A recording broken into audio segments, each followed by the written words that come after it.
I was lucky enough to attend Summer Game Fest this year, and it was a pretty great showcase this time around overall.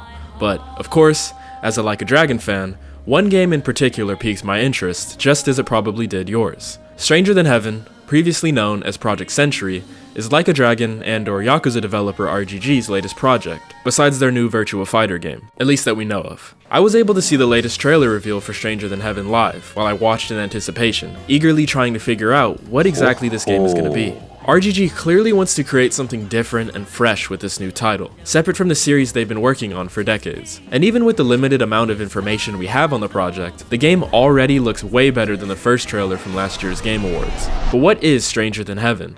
And what does it mean for the Like a Dragon developer going forward? Well, from what we can analyze in the trailers and the small amounts of information they've put out, the game takes place in 1900s Japan, spanning multiple decades and likely serving as a period piece for those eras in history. It also looks to take place in the real-life Dotonbori, Osaka, or as Yakuza players know it, Sotenbori. Our protagonist, Mako Daito, is no doubt the same character from the first reveal, most likely from later in the game as he gets older. In terms of the character himself though, we don't have much information to go off of, but we can assume he has some kind of powers or special ability, unless his eyes just glow blue like that for no reason.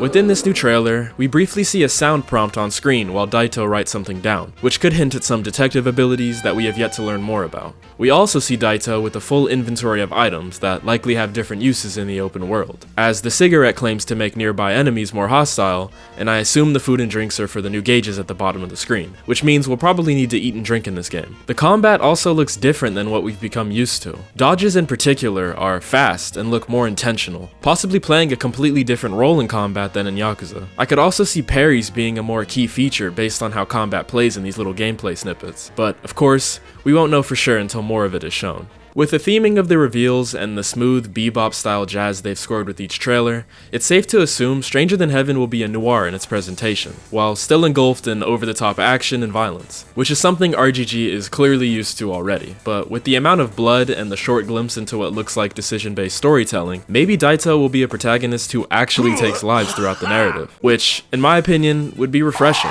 As we all know, Yakuza protagonists don't kill, but in reality, most of their enemies would be dead if it weren't for the plot constantly insisting that these mob members aren't killers. But that brings me to the point of how this title can evolve and possibly improve on the Yakuza formula in ways the series itself hasn't. Stranger Than Heaven looks to be much darker and more serious than the mostly gritty but often very goofy tone of the Like a Dragon series, which I think would be a welcome distinction between the two franchises, especially within modern releases, where it's become a trend for characters who died in older games to just come back, seemingly surviving impossible odds and also owning bars for some reason. And of course, once we meet them in the story, no one in the room addresses it. I would call this fan service, but when it has no impact on the narrative and the characters themselves refuse to address the elephant in the room, it just becomes a pointless retcon that serves no actual purpose long term. Quick spoiler for Yakuza 0, skip to this timestamp if you care, but please tell me how Wenhai Lee survived this. This dude was inside of a van with an ignition bomb, which blew up in a large explosion that sent Majima and Makoto flying, and somehow, he was still able to survive. If you played Yakuza 0, you may be thinking, wait, he didn't survive that.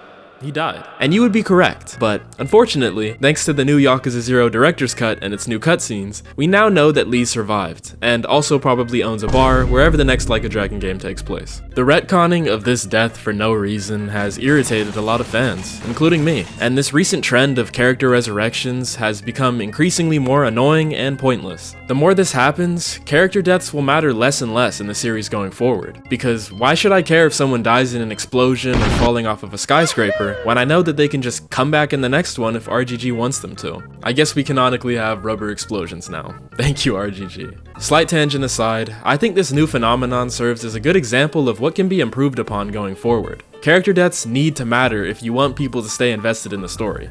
Hopefully, RGG will listen to the community and keep that out of this new project. Circling back a little bit, the all-new combat system is a really nice thing to see, and I hope it's able to be distinct and different from what we're used to, while also learning from what's made Yakuza's combat so special, that being the highly cinematic and satisfying animations, paired with the fast-paced and visceral flavor of the action. I also really like the aesthetic that this game is showing off. It reminds me a lot of the works from anime director Shinichiro Watanabe, who is behind classic shows like Cowboy Bebop, Samurai Champloo, Plus, and many, many more. The ending of the latest trailer in particular stood out to me, with the various flashes of new title cards in different fonts and styles, and developer names snuck into the logos, all paired with this colorful music gliding through the sequence. It left a refreshing and reassuring confirmation that this game already has an artistic intent, unlike anything we've seen from RGG before. I can only hope that Stranger Than Heaven delivers on everything it's aspiring to be, while also evolving on the Yakuza formula that we've all likely come to love. That being said, no game is perfect,